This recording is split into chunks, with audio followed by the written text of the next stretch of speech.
Confirm करा म्हणून तर काय नाव काय त्याचं? आशिष दिवार आशिष दिवार घे. आज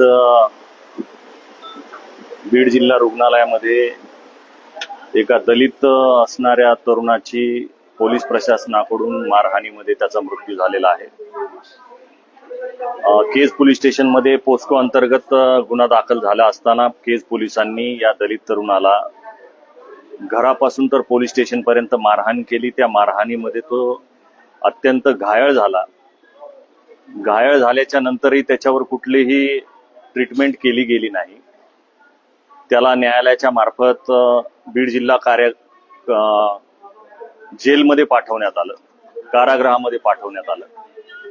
बीड जिल्हा कारागृहातून त्याची परिस्थिती आणखी हालाकीची झाली असताना त्याला बीड जिल्हा रुग्णालयामध्ये या दलित तरुणाला टाकण्यात आलं. त्याचं नाव आशिष दिवार असं आहे. आज तुम्ही बघत असाल की आम्ही बीड जिल्हा रुग्णालयामध्ये त्या मुलाच्या मृत्यूच्या ठिकाणी आहोत. या बीडच्या रुग्णालयामध्ये हे जे रुग्णालयाचं जेल आहे ज्याच्यामध्ये रुग्णाची देखभाल केली जाते, इथं कुठलीही व्यवस्था नाहीये. या रुग्णालयाच्या जेलमध्ये लाईट नाहीये, फॅन नाहीये, त्याच्या अभावी सीसीटीव्ही कॅमेरे बंद आहेत.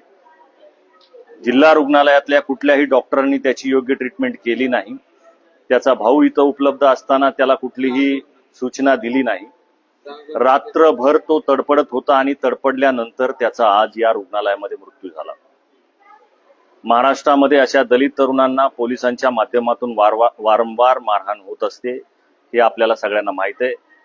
परभणीमध्ये सोमनाथ सूर्यवंशी या तरुणाची याच पद्धतीनं पोलीस लॉकअपमध्ये मारहाणीत त्याचा मृत्यू झाला. अशीच घटना आज आपण या बीडमध्ये पाहत आहोत. याला न्याय मिळेपर्यंत, या दिवार या तरुणाला न्याय मिळेपर्यंत आम्ही याच्यासाठी लढा देत राहू. मी या लाईव्हच्या माध्यमातून आपल्याला एवढंच सांगू इच्छितो की अशा वारंवार घटना रोखण्यासाठी पोलिसांवर दबाव असणं फार महत्वाचं आहे.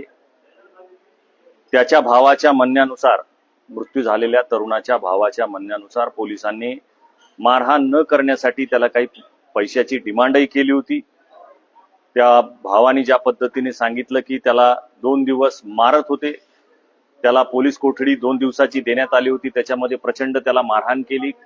न्यायालयाच्या समोर तू काही सांगू नकोस, नाही तर आणखी तुला मारहाण करू, अशा पद्धतीने धमक्या पोलिसांच्या माध्यमातून देण्यात आल्या. याच्यावर आम्ही बीड SP यांच्याकडे न्याय मागणार आहोत. संबंधित जे पोलीस अधिकारी त्यांच्यावर गुन्हे दाखल झाले पाहिजे.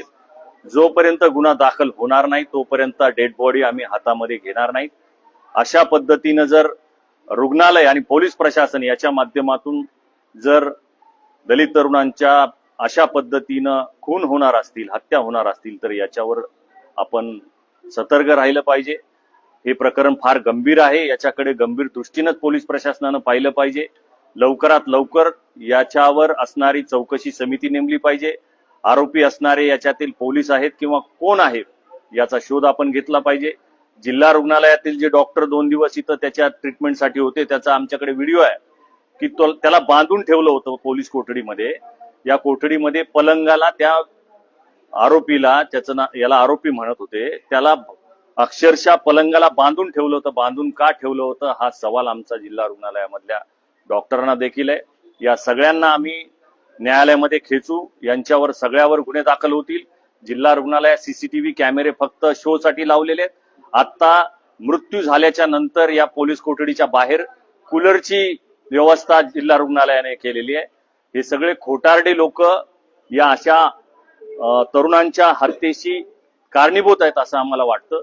म्हणून याच्या विरोधात आवाज उचलवणार आहोत. बीड शहरातील सर्व आंबेडकरवादी कार्यकर्त्यांना माझं आव्हान आहे की याच्यासाठी आपण न्यायासाठी उतरलं पाहिजे. धन्यवाद.